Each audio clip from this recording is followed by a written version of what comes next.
These are the pictures which the Canadian government tried to prevent you seeing. Officials initially refused to issue the necessary permits for the media and animal welfare groups to observe the first day of the annual seal hunt. That meant we were banned from getting close to the sealers.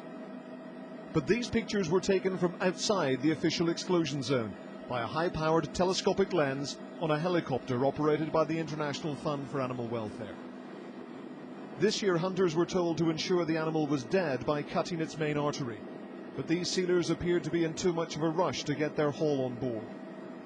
Here, a carcass has been left behind after the seal was skinned. What we saw was pretty typical behaviour from the sealers. This year's hunt is supposed to be the most humane ever, but we saw sealers getting out of their boats, crossing the ice, killing seals with the hacker pick, not really checking to see whether they were still alive. They weren't bleeding them on the ice, as they've said they were going to. That's the new rule. Dragging them over the ice, leaving that trail of blood, throwing them into the boat.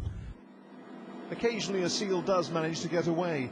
This one appeared to receive only a glancing blow, and though it made it to the water, it's impossible to tell if it was injured and would survive.